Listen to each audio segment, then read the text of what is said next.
Hi, my name is Connor, and today I'm going to teach you how entrepreneurs create killer pitch decks. Did you know that an investor spends less than 4 minutes deciding if they want to talk to you? The question is, how do we convince them in such a small window?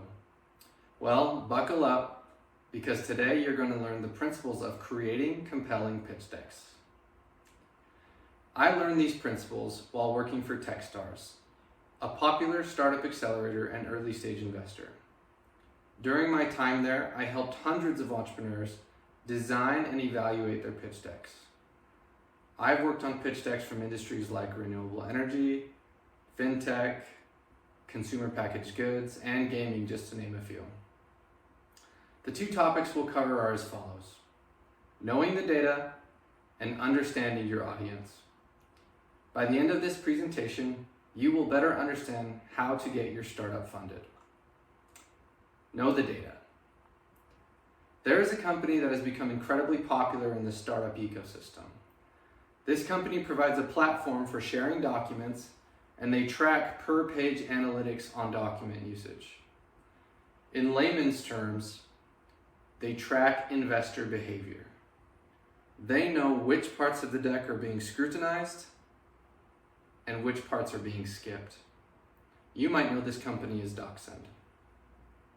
Having these capabilities put DocSend in a unique position to study the fundraising process. So, with the help of Harvard Business School, they studied 200 startups and their fundraising experience. Altogether, these companies raised more than $360 million.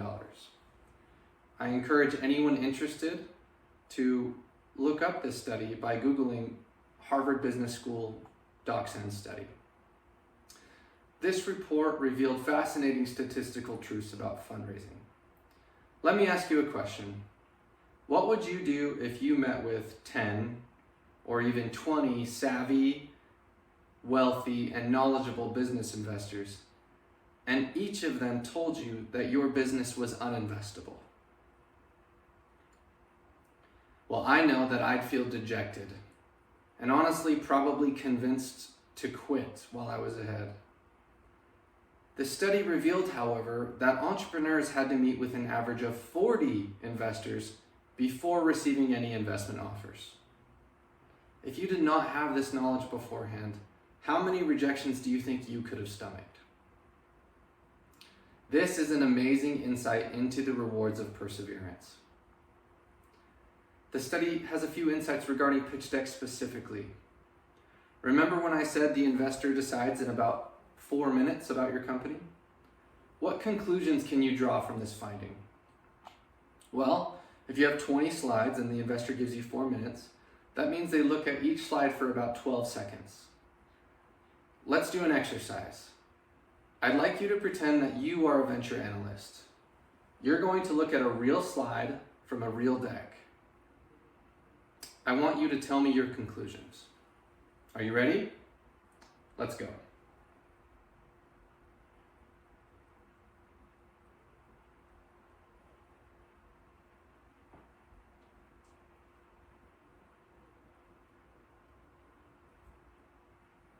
Okay. First question. Did the slide that you just looked at convince you of anything? Do you feel excited and ready to know more? Could you even describe to me what that slide said? The truth is, this slide is so busy that it doesn't say anything at all. This was actual feedback given to a real client when going over this deck. The DocSend research teaches us to design our decks to be clear and, more importantly, concise. For the last data element, I have a question. Out of all the slides in the deck, which slide is the most important? Imagine yourself putting a deck together. From experience, I know that I want to communicate how incredible my product is or how innovative my idea is. Remember, most slides are viewed for about 10 to 12 seconds. However, there is one slide that is viewed for an average of 23 seconds. The page the investors care about the most is the page describing your team. You need to know that this slide cannot be an afterthought. Simply put, the investors care more about who you are than what your company does. I invite each of you to mirror that priority and make sure you spend more time on the team slide than any other.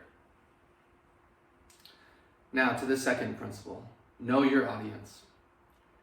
Investors love fairy tales. You must understand that investors are taking a huge risk investing in your startup. 9 out of 10 of their investments are not going to provide a return.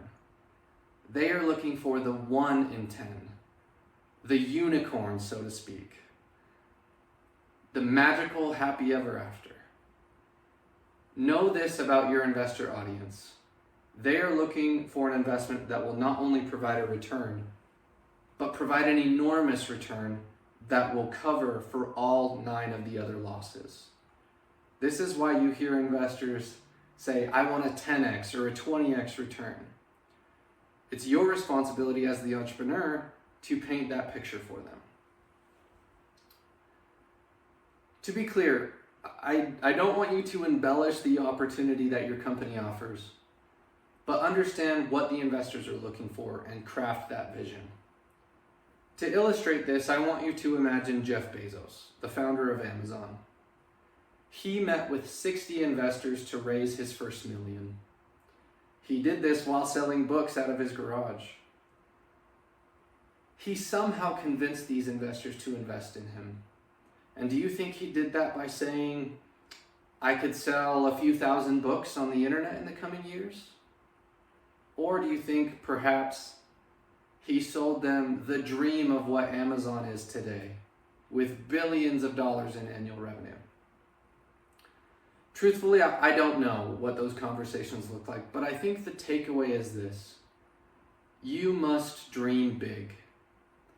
Investors need a $100 million company. True, most of their investments are going to flop, but every investment they make, they are convinced that company has this scale of potential, and you need to believe that as well. Okay, moving on. You cannot underestimate the importance of the first slide of your deck. These first moments are extremely significant. Remember, we communicate clearly and concisely. Let's look at another slide.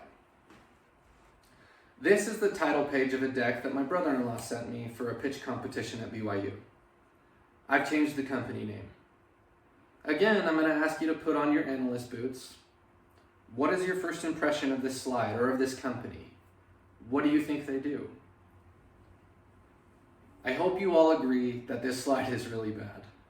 I know nothing about this company other than perhaps they clean something. And this founder has unfortunately let an opportunity to impress slip away. Now this is what I changed it to. What is your impression now? What do you think this company does? Think of this first page as your elevator pitch. If you're not clear about what your company does, an analyst has nothing to be excited about or you're curious about. In many cases, the first impression is how they will remember you. So make it count. Lastly, many of us, consciously or unconsciously, overcomplicate our ideas and try to make them sound super impressive. Think of the last time you read a college textbook. You need to know that complicating your message kills others' attention.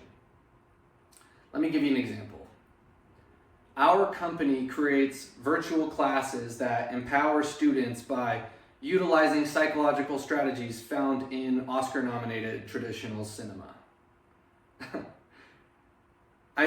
This may have sounded cool to some founder, but the truth is nobody knows what this means. And it would be exhausting to read this in a slide. This is the most common problem with pitch decks and pitching in general. Remember, keep it simple.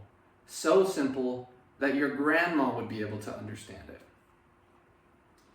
In conclusion, we've talked about how to create killer pitch decks, and you now know the essentials for capturing investor intrigue. The two fundamental principles are knowing the data and understanding your audience. You now know the investor mindset and can craft compelling narratives that align with investor expectations. I invite you to apply these principles when creating your next pitch deck, or sales presentation, or even having a persuasive conversation. If you follow these steps, you will position yourself for success in the competitive world of venture capital and become an investor magnet. Thank you.